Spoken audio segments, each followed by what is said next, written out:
Bom dia a todos.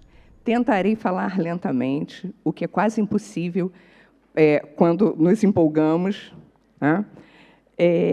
Quero começar, na verdade, parabenizando a todos envolvidos, e são muitos, né, na organização dessa atividade, assim como parabenizar também, agradecer o carinho da equipe que entrou em contato, que nos recebeu, que tirou todas as nossas dúvidas e que vem nos acompanhando desde ontem, carinhosamente. É muito bom ser recebido como se estivéssemos sendo recebidos em casa. Então, eu agradeço muito a toda a equipe. Né? Quero também, talvez para as pessoas que não tenham muito contato com as atividades que a gente realiza no Brasil, contar para vocês que esse ano a gente está na 15ª edição do Seminário Internacional de Políticas Culturais, que nós já tivemos o prazer de ter o Guachugar conosco, Fernando Vicário, que está aí, Paulina Soto, e muitos outros.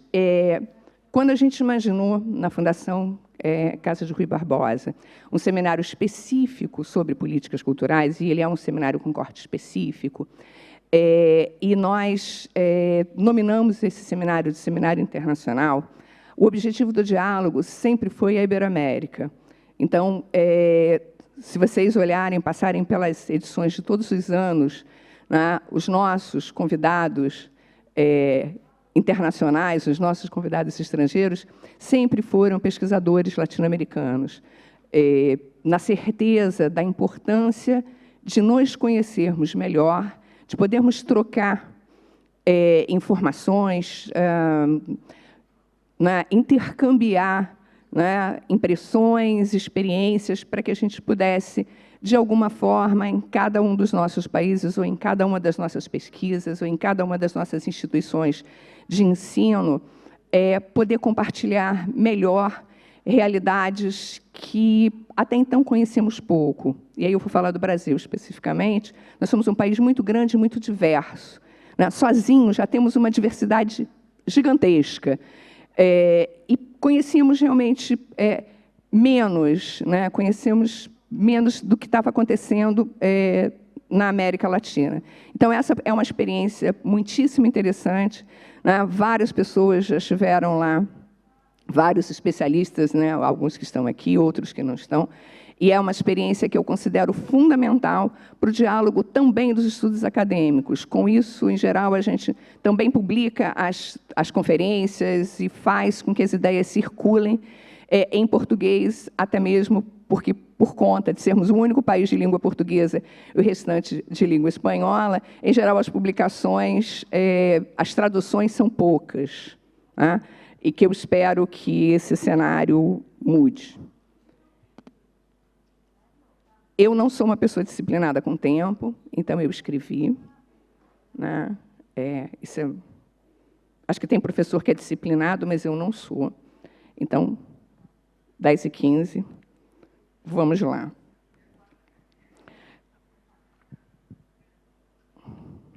Bom, o professor Hugo Achugar, em um artigo de 90, publicado no Brasil, já afirmava que devemos construir espaços culturais que nos permitam aperfeiçoar o passado. Ou seja, né, é importante que a gente conheça, que a gente tenha conhecimento do que foi realizado, né, porque isso nos permite não só atualizar, mas aperfeiçoar as experiências do presente, nos permite entender daquilo que a gente planejou, o que efetivamente teve lugar e aquilo que não teve lugar, aquilo que foi cumprido e aquilo que não foi cumprido, mas mais do que isso. Por quê? Né? Por que tantas lacunas? Por que algumas coisas que foram tão bem planejadas não tiveram efetividade? Bom, a construção das políticas culturais em bases democráticas e participativas tem se encontrado em constante ameaça nos nossos países. Inclusive, a gente ouviu isso aqui praticamente em todas as falas. Né? Se a gente pensar na nossa realidade, desde os anos 80, né, estudiosos, pesquisadores, alguns que estão aqui, inclusive, né, governos, gestores, todos nós temos trabalhado com um conceito operacional de políticas culturais, na qual a participação social tem papel fundamental, né, tem papel destacado, né, através de diversos mecanismos de consulta, de conferências públicas, de conselhos. A gestão pública veio aperfeiçoando e ampliando o diálogo com a sociedade, em geral, e com os fazedores de cultura em específico. Porque quando a gente fala que a cultura ela é um direito para todos, para o conjunto da sociedade, né? Nós, como o campo que também precisa se preocupar com o trabalhador da cultura, com o fazedor da cultura, criamos e estruturamos políticas para esse grupo específico. Entretanto, temos a responsabilidade de pensar na cultura como direito de todos, como direito humano.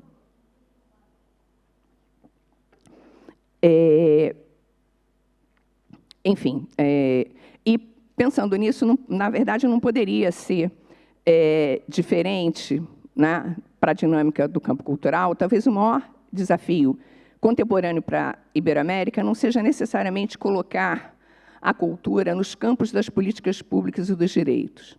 O maior desafio é fazer que ela ali permaneça, né? Que a noção de direito seja efetivamente apropriada pelo conjunto da sociedade, que os sujeitos tenham certeza que eles têm direito a ter direito. Esse é, na verdade, o nosso maior desafio nos governos e na área de cooperação. Retomando o fio da história, e eu vou ficar o tempo inteiro indo, né, e voltando, né, voltando lá aos anos 80, através da intensificação na produção de estudos, uma produção mais sistemática de dados, informações, né, que visa uma consolidação do campo das políticas públicas. Quando a gente olha, por exemplo, a partir do Mundiacult no México, em 82 e 2005, né, o lugar da cultura dentro das políticas públicas se consolidou em várias partes do nosso território, né? Mas isso não significa dizer que ela não esteja constantemente ameaçada por governos de direita, em especial os de viés ultraliberal, os neofascistas, os conservadores. Esses, em geral, têm projetos e visões particulares para o campo da cultura, e a gente viveu isso muito bem no Brasil, né? Inclusive para a elaboração de políticas de corte conservador, de corte neofascista. Compartilho aqui o desejo de rever esses 20 anos da Carta Cultural Ibero-Americana, identificando elementos chaves culturais que nos permitam fortalecer as bases para a construção efetiva da cidadania cultural, assim como no reconhecimento da cultura como direito humano, como elemento fundamental de coesão social. Enfim, essa é uma aposta da cultura como ferramenta indispensável para democratizarmos ou redemocratizarmos as nossas frágeis democracias que estão sob ataque, né? Vou voltar aos anos 80, revisitando alguns contextos específicos que, de alguma maneira, são a base para a Carta, né? É importante lembrar que, em 80, alguns dos nossos países ainda viviam na ditadura. Chile, Argentina, Brasil, Paraguai, Uruguai, lá no comecinho dos anos 80. Entretanto, essa também foi a década da redemocratização da maioria dos países, do fortalecimento dos movimentos sociais, e o Brasil se inclui nessa lista. Vivíamos em uma conjuntura que começava a reservar um lugar mais destacado para o campo das políticas culturais. Esse era um tema em pauta, em especial as ações da Unesco, pré-Mundiacult, tiveram um papel importante na América Latina. Desde os anos 80, e aí mais fortemente nos anos 2000, a base do conceito, ou a noção de política cultural ativada nos nossos territórios, é o da articulação, o da ação articulada entre Estado e sociedade civil como um todo, nas suas frações organizadas ou não, né? Ou seja, a premissa de que a política cultural é, por essência, democrática, deve ser construída de forma participativa.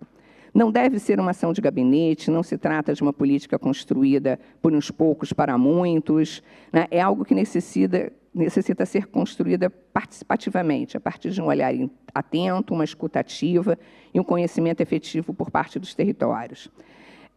Eu acredito que hoje é também urgente que essa política permita a construção de novos imaginários, de novos projetos de vivência e convivência.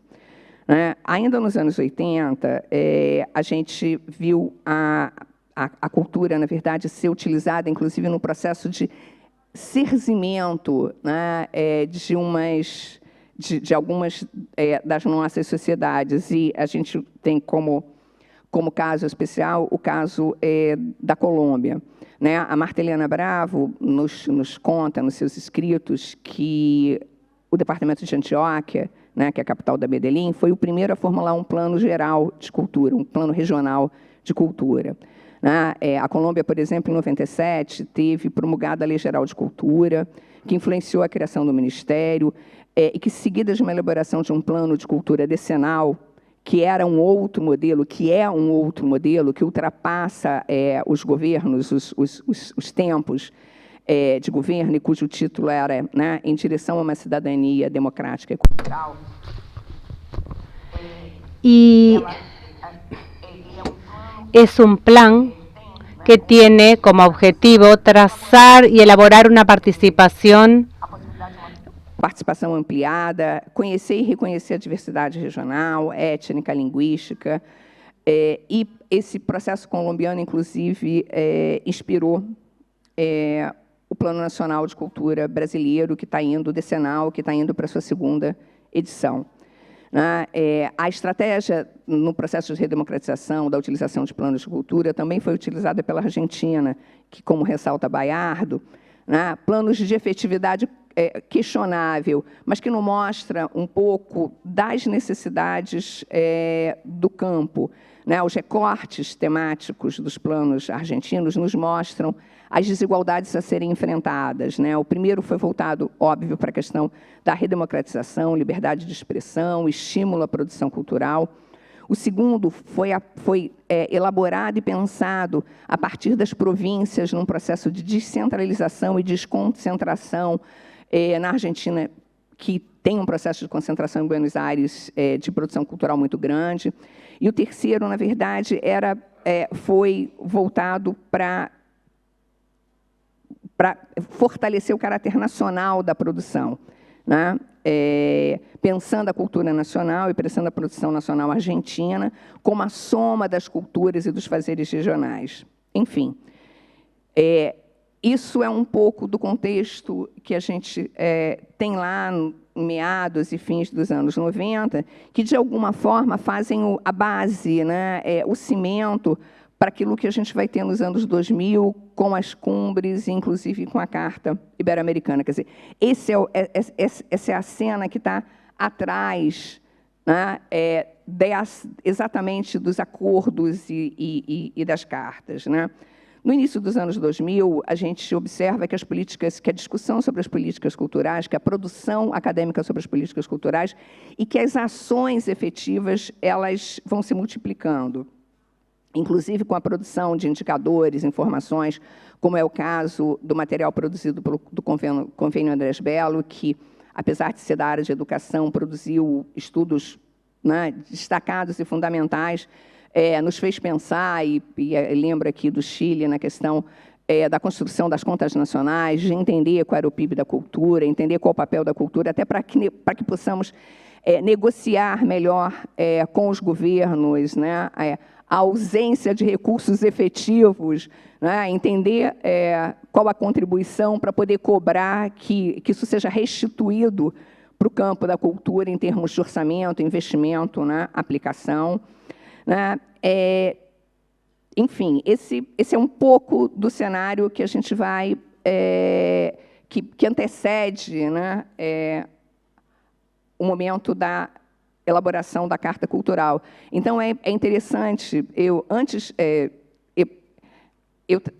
fui reler a Carta, mas eu fui também reler a Declaração dos Chefes de Estado, para entender como é que o documento estava no contexto. E é muito interessante, porque na Declaração dos Chefes de Estado se afirma que a região se sustenta num acervo cultural comum, e foi ótimo o filme inicial, que trouxe um pouco dos recortes dessas falas que estão presentes na carta. Foi muitíssimo interessante, né? Enfim, que a região se sustenta num acervo cultural comum, cita as riquezas de origem dos países que integram a Iberoamérica. E aí é interessante a gente observar que a declaração, ao lançar luz sobre as práticas dos povos originários, que contam séculos de civilização, despertam também nossa atenção para as marcas deixadas pelo processo da conquista dos territórios, da expulsão e da morte dos povos originários, da escravização do conjunto de povos, da presença dos negros trazidos à força para os nossos territórios e do processo de tentativa de apagamento histórico e cultural vivido por esses grupos durante séculos, né? A Carta e a Declaração também tem uma função compensatória, também tem uma função de rever, né, e, de alguma maneira, nos recolocarmos nessa conjuntura contemporânea. Nas nossas histórias culturais construídas nos nossos países ao longo dos séculos, esses atores sociais não estiveram presentes nela, ou, quando constavam, eram sempre de maneira menor, folclórica, subalternizada, às vezes tratados como atores a serem civilizados, como produtores de arte e cultura primitiva, né? Voltando à Declaração de Montevidéu, encontramos também referência à aprovação e fortalecimento de várias outras iniciativas no campo da cultura, como um novo programa de cooperação, o Ibercena, que valoriza a diversidade cultural, o desenvolvimento do campo do teatro como um todo.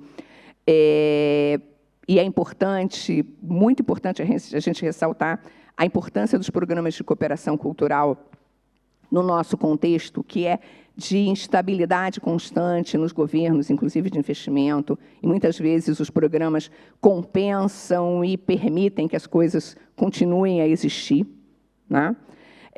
Mas também estavam lá na carta ações no campo da biblioteca, das bibliotecas e da leitura, inclusive pensando na questão das línguas indígenas, iniciativas que contavam com a OEI, com a CERLAC, a criação de bibliotecas indígenas, ou seja, né, a gente vê na Carta de 2006 um esforço evidente para além da aprovação da Carta, nas ações e em estratégias de cooperação que pudessem fortalecer o campo da cultura. A declaração apresenta ainda compromissos interessantes com a equidade de gênero, com valorização das línguas nativas, com a questão da acessibilidade, da sustentabilidade ambiental, das questões transversais fundamentais para o campo da cultura e dos direitos, ou seja, podemos observar proposições e presença de elementos que são estruturantes na Convenção da Diversidade,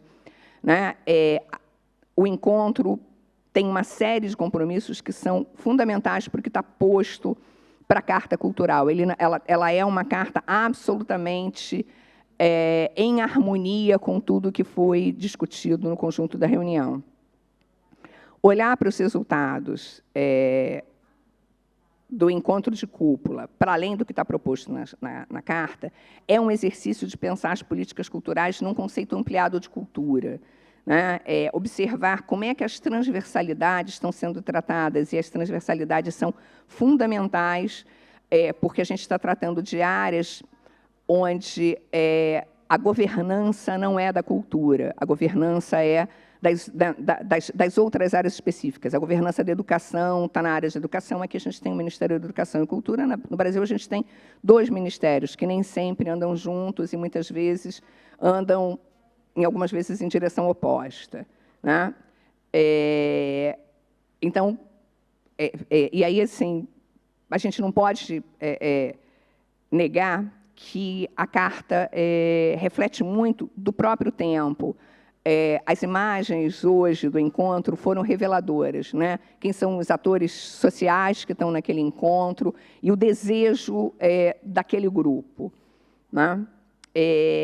Na primeira metade do século XXI, vivíamos uma confluência de governos progressistas, com alguns projetos de combates a históricas desigualdades sociais, nas quais a cultura tinha um papel muito importante. Isso nos animava, isso nos dava alma, né, a todos nós.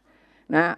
E eu vou me permitir fazer uma passagem por esses 20 anos, um pouco tendo por base a trajetória das políticas culturais brasileiras, né? Sem deixar de alertar para todos que no Brasil, entre 19 e 22, vivemos um processo de paralisação e mesmo de desconstrução de muitas das políticas, de projetos, de ações, que vinham sendo executados por mais de uma década. Alguns tinham quase 2 décadas de existência. A desconstrução foi implementada pelo governo federal, seguida por alguns dos governos estaduais e municipais. Felizmente, não todos. Então, a gente também observou que aquilo que se plantou nos territórios, aquilo que se efetivamente construiu e aquilo que foi apropriado pelos sujeitos no território, de alguma maneira foram mantidos pelos governos locais. Né? A estruturação do campo das políticas de cultura no Brasil, né? Como a gente viu, inclusive, Jasmin colocou, algumas pessoas colocaram, elas estão assentadas na Constituição de 88, em um conjunto de regramentos, elas já estavam lá na campanha do presidente Lula para presidente, as discussões sobre a importância da construção do Sistema Nacional de Cultura, né? E com a chegada desse novo grupo em 2013 ao governo, a gente vê um grande esforço de efetivação dessa institucionalização. Né?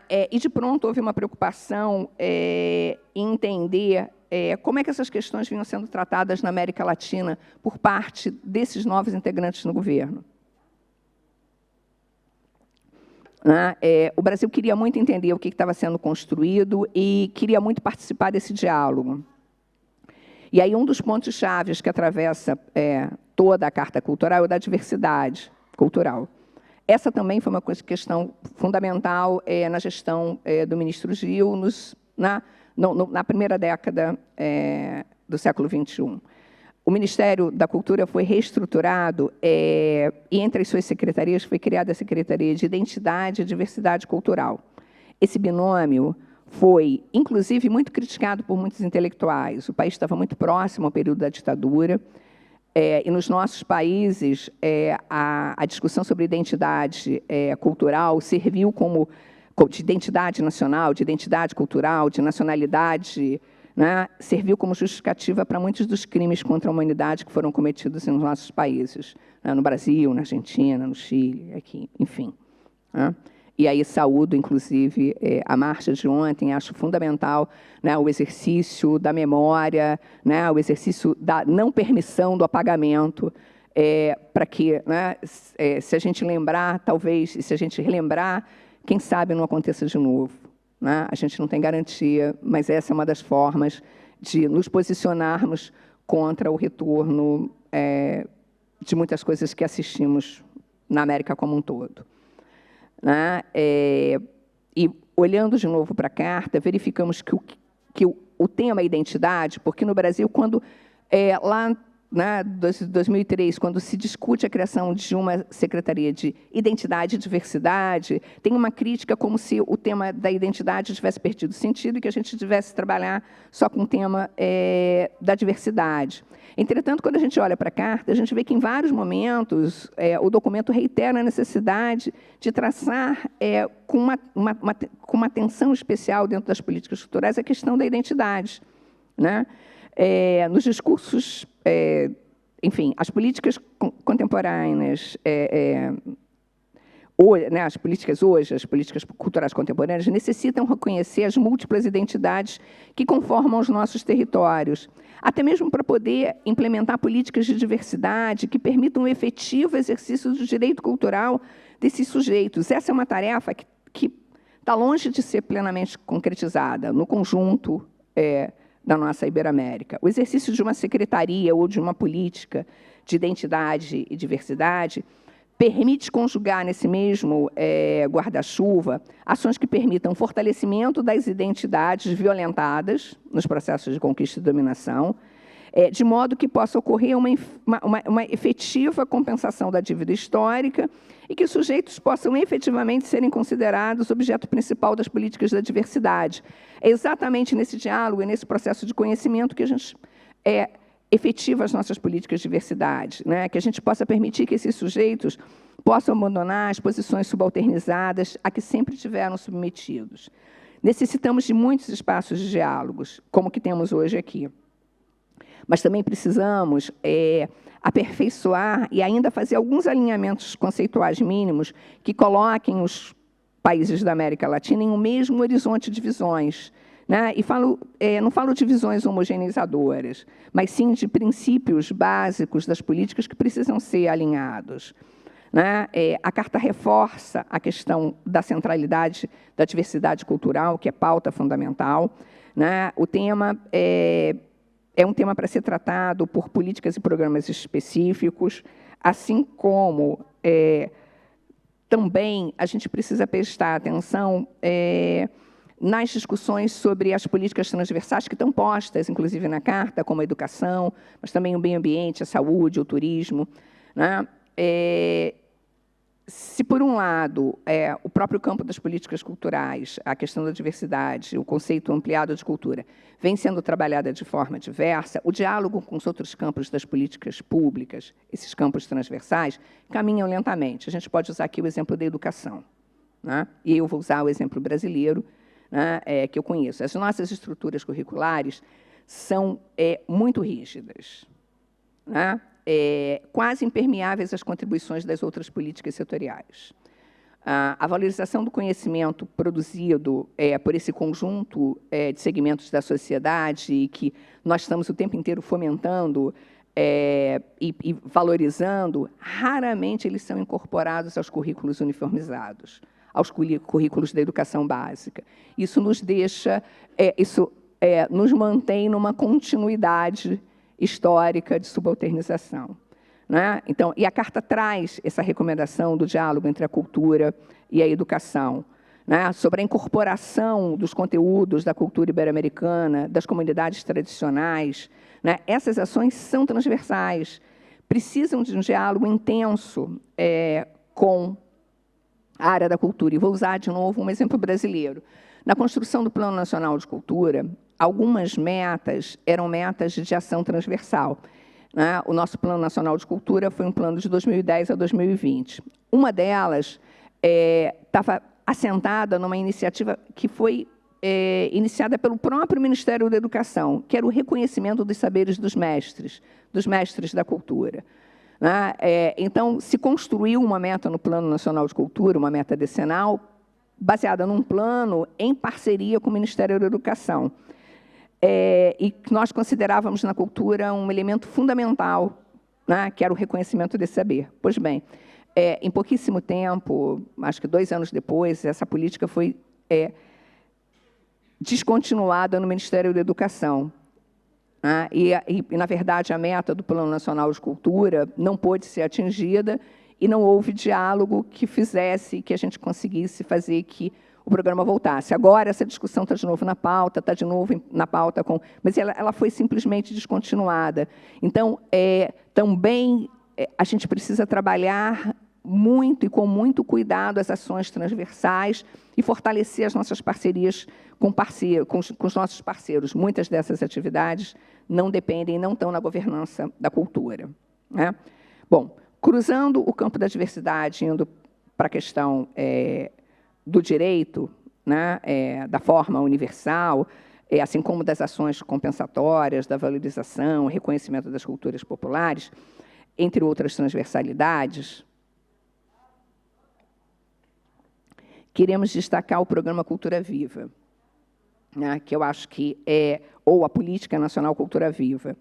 Ela é considerada como, hoje, a política de maior destaque e abrangência no Brasil. Ela tem 22 anos de existência e sofreu muitos ataques e períodos de praticamente inoperância, né? Cumpriu um papel fundamental na tentativa de extinção do Ministério em 2015, trabalhando junto com o movimento Fica Minc, e rapidamente teve um papel fundamental no momento da Covid, né, na mobilização em rede, na pressão sobre os parlamentares para a aprovação, para o reconhecimento do trabalho cultural e a aprovação das ações emergenciais, né? E rapidamente ela ultrapassou as fronteiras do país. Eu acho que ela é um exemplo muito peculiar de cooperação entre os próprios coletivos do campo das culturas populares, né? E das culturas comunitárias, assim como de cooperação entre governos e organismos internacionais. Ela tem fortes raízes no território. Talvez possa ser olhado como um caso interessante, bem-sucedido, de sobrevivência aos ataques dos governos conservadores, ultraneoliberais e neofascistas. Acredito que é uma experiência que pode contribuir para a construção de políticas culturais pensadas na chave do empoderamento daqueles que fazem cultura. Em especial, fora dos nichos comerciais, fora dos grandes negócios e do mundo do espetáculo. Pode ser pensada dentro do campo da economia da cultura, sem dúvida, mas através da economia solidária, da economia circular, da produção dos fazeres e conhecimentos tradicionais. Ainda que o programa Cultura Viva anteceda a Carta Ibero-Americana, a Carta Cultural, ele é um programa muito alinhado com tudo que está posto ali. O Cultura Viva é uma política também sintonizada com a Convenção dos Direitos da Diversidade, né?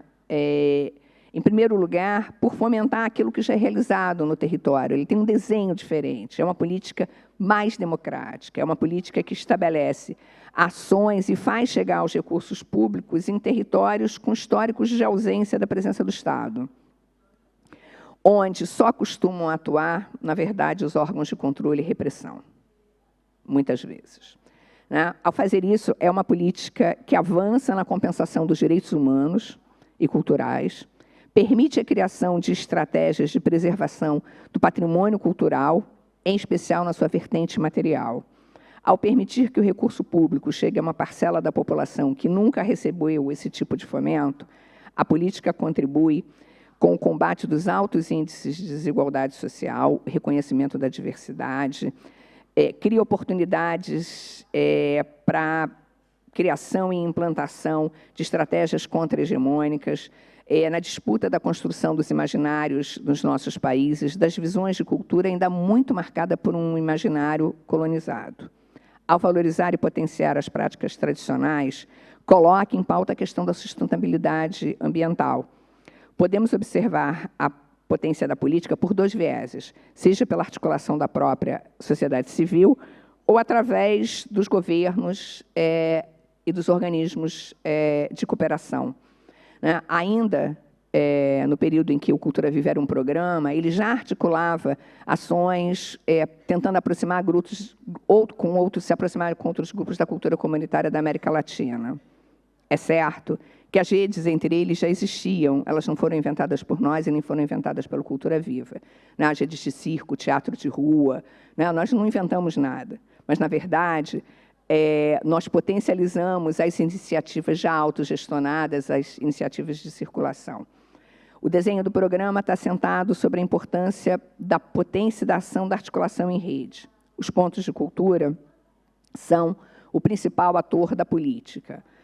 Eles se reúnem regionalmente, depois encontros nacionais, a gente está tendo exatamente nessa semana a teia dos pontos de cultura, depois de muitos anos, a reunião do conjunto dos pontos de cultura. A primeira teia aconteceu também em 2006, em São Paulo. Na época, eram 600 pontos de cultura. Os números no Brasil são sempre superdimensionados, porque nós somos muito grandes. 600 para nós é muito pouco, dado o tamanho do país. Mas, para esse encontro, também foram convidados redes de coletivos latino-americanas, num diálogo, já fomentando esse diálogo.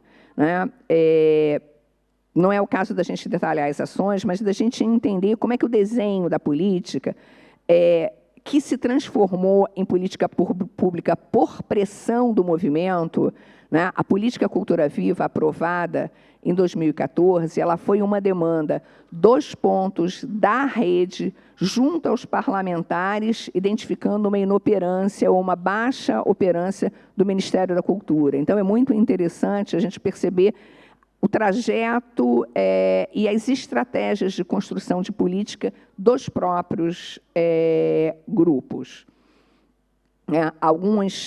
E exatamente nesse encontro em que a gente tem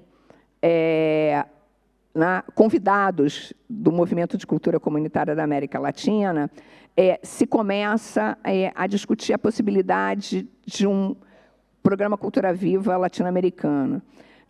Alguns dos articuladores, alguns dos pioneiros dessa articulação, tipo Emiliano Fuentes, ou dos militantes, Alexandre Santini, nos contam que, em 2009, quando ocorreu o Fórum Social Mundial no Brasil, ele é um momento inaugurador da expansão do programa, onde se articulam, na verdade, o desenho do Cultura Viva para a América Latina. A outra ponta de articulação, nós temos os encontros dos ministros, as reuniões de cooperação, dos técnicos, inclusive, os encontros dos técnicos, inclusive apoiados pela CEGIB, e a gente tem, exatamente no segundo Congresso Ibero-Americano, que aconteceu em 2009, em São Paulo, a discussão sobre a criação do programa Ibercultura Viva, que eu considero de extrema importância